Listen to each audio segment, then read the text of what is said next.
¿Podemos construir las subjetividades? El término subjetividad tiene muchísimos significados y en esta búsqueda por intentar definirlo terminamos llevándolo a esta especie de ambigüedad conceptual cuyo significado termina estando estrictamente ligado al medio en el cual lo estemos usando. Incluso al punto de llevarlo a que mucha gente lo considere como una especie de mala palabra, como si al momento de decir esto es subjetivo, estuviéramos intentando de eludir la evidencia empírica o la realidad objetiva de las cosas. Lo que también nos empuja a un debate mucho más grande, pero igualmente interesante, más que nada en esta plataforma en donde la objetividad suele premiarse, aunque en la práctica estas declaraciones de objetivo no tengan absolutamente nada. Hoy vamos a hablar de subjetividad desde un punto de vista filosófico y sociológico y por qué es tan importante que entiendas lo que realmente significa este término. Bienvenidos a todos, esto es Café Kioto.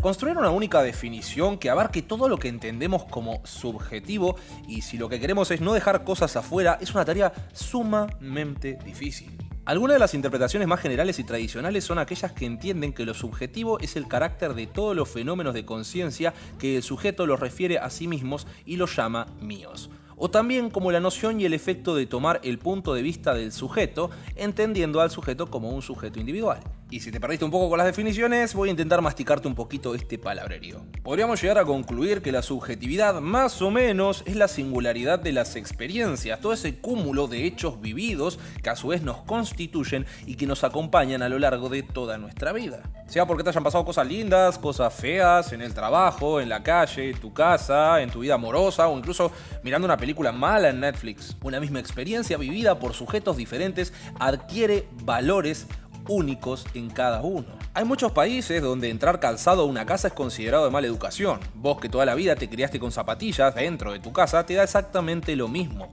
Pero si lo hicieras en un lugar donde no es lo normal, serías considerado un maleducado, a pesar de que para vos no sea así. Entendido esto, ya podemos empezar a arrimar el bochín sobre lo que significa la subjetividad, que vendría a ser este conjunto de percepciones, imágenes, sensaciones, actitudes, aspiraciones, memorias y sentimientos, que nos impulsan y orientan a actuar cuando interaccionamos con la realidad. Lo que obviamente está fuertemente condicionado por la disposición interna del sujeto, desde lo personal hasta lo social, mientras que a su vez se interacciona con el entorno. Un punto muy importante que en muchas ocasiones dejamos de lado cuando hablamos de subjetividad es la relación que este término tiene con el de la identidad. ¿Por qué? Respondernos preguntas como quién soy para los demás, no solo son una forma de encontrar nuestra identidad, sino que también nos empuja a reconocernos, a su vez, como todas esas cosas culturales, ideológicas o sociales que nos hacen ser lo que somos. Es decir, no sos lo que sos solo porque quisiste ser así, sino que tu identidad está atada a todas esas prácticas que se reflejan en las formas en las que haces las cosas, en cómo hablas, en cómo pensás y por lo tanto en la forma en la que ves al mundo. Por lo que construir esa subjetividad se vuelve un proceso fundamental en la constitución del sujeto. Entonces, si es una construcción, ¿cómo es que se construye? Antes que nada, repasemos qué significa subjetividad para la psicología y la sociología. Es un conjunto de características particulares que hacen del ser humano un sujeto único e irrepetible.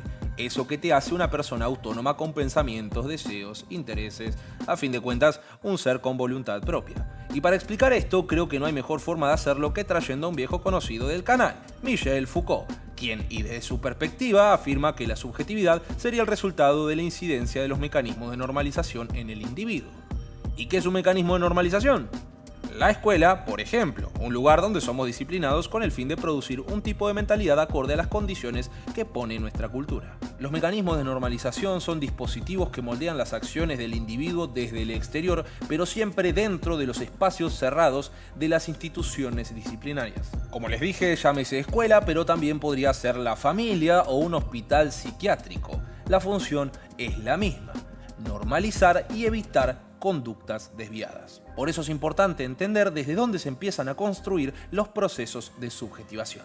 Foucault plantea que antes de gobernar nuestro alma, en donde reside nuestra subjetividad, primero es necesario disciplinarnos mediante la inscripción. que es aquel proceso en el cual distintos elementos de carácter natural, humano o no humano del exterior dejan marcas que construyen nuestra subjetividad. Por esto es que el autor considera que tanto las prisiones como las escuelas o incluso la familia como aparatos de inscripción sobre los cuerpos. Y aclaro, no necesariamente quiere decir que esto sea una cuestión física. Se refiere a la producción de almas y espíritus. Y retomando el ejemplo de la escuela, hay una serie de mecanismos por los cuales se hacen estas inscripciones que en reglas generales la mayoría corren por cuenta del profe que te toque. Y es durante este periodo en donde se empieza a crear nuestra subjetividad fuera del ámbito familiar para ahora pasar al plano social. Se intensifica la vigilancia, se profundizan los métodos de recompensa y sanción, se nos enseña a acatar órdenes, normativas y disposiciones que, sin que nos diéramos cuenta, los terminamos incorporando como si fueran comportamientos tan propios como cuando respiramos. Por esto es que se afirma que la historia del individuo es la historia de su paso por las instituciones disciplinarias. Nos guste o no, en una sociedad siempre vamos a estar bajo un régimen normativo. Desde la más tierna infancia dentro del seno familiar, hasta las escuelas, las universidades, el trabajo, las reglas y leyes de nuestra sociedad, hasta el propio sistema económico. Las inscripciones que dejan estos sistemas disciplinarios, como ya les conté, van mucho más allá del cuerpo del individuo, y es ahí donde está la subjetividad. La disciplina busca encauzar conductas. A ver, vos podrías comportarte como vos quieras, pero el sistema disciplinario va a buscar corregir todas esas desviaciones en son de una causa determinada. Normalizamos a todos los sujetos creando así subjetividades funcionales al sistema para el cual nos están disciplinando. Para más detalles, recurrir a este video, que es bastante más largo y que hice hace un buen tiempo, pero se los recomiendo. Por esto es que se habla de sociedades de control y cómo éstas instauran una nueva lógica basada en prácticas de control abierto y continuo que no requieren visibilidad y trascienden las barreras de la coerción física. En este tipo de sociedades el poder se ejerce de forma sutil e internalizada, y es por esta razón que mucha gente se resiste a reconocerlos porque realmente ya los internalizó. Y estos métodos abarcan muchísimos aspectos de la vida, desde nuestras aspiraciones y deseos hasta la búsqueda de la autorrealización.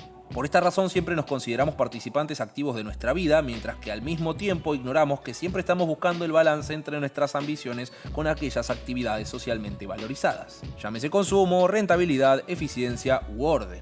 Nuestras inquietudes o motivaciones y estilos de vida siempre tienen que ser contemplados por la sociedad. Terminamos prefiriendo este juego de seducción ante la represión. Permitimos que constantemente se nos creen nuevas necesidades en lugar de inculcar objetivos, relaciones públicas frente a fuerza pública. Por eso es importante entender cómo funcionan las redes de poder. Se instalan en el terreno de lo privado y sobre este se empieza a ejercer un control sutil mediante tácticas que nunca buscan romper el convencimiento de que estamos actuando por propia voluntad. Es el típico, sos libre de escuchar la música que quieras, pero resulta que en la práctica prácticamente todo el planeta escucha la misma música. Pero ya hablé de eso en otro video, acá arriba. La relación entre la subjetividad y el ejercicio del poder puede llegar a ser muy pero muy engañosa. Por esta razón es que siempre se termina apelando a la autonomía y a la libertad de los sujetos. La razón por la que me parece tan importante hablar de estos asuntos es porque mucha gente insiste en pasar por alto que instituciones como la escuela o la familia son instituciones subjetivantes por excelencia. Si entendemos que cada vez que una persona hace algo, dice algo o toma una decisión, incluso cómo se siente al respecto de una situación en concreto, parte de nuestra subjetividad y cómo ésta fue construida, poco a poco, piedrita por piedrita, terminamos construyendo un castillo y en la mayoría de las ocasiones ni siquiera nos damos cuenta. Me recuerda un poco a lo que en urbanismo se conoce como gentrificación, que es este proceso por el que pasa un barrio deteriorado por el tiempo, en donde se empiezan a construir nuevas torres altas o se empiezan a restaurar viejas casonas, lo cual produce una suba en los alquileres y que obliga a que los habitantes tradicionales de ese barrio se tengan que ir porque no pueden seguir costeando el vivir en ese lugar. Todo sin que nadie se diera cuenta mientras que estaba ocurriendo, hasta que fue demasiado tarde porque es un proceso paulatino. Tal vez empezó con la construcción de una pequeña torre o un sutil cambio en la luminaria. Y retomando, esta construcción de las subjetividades se le conoce como matriz de aprendizaje. Es aceptar que cuando se actúa, cuando aprendemos, no solamente estamos operando sobre nosotros mismos, sino que también es una forma de ejercer el poder sobre la construcción de las subjetividades de otras personas.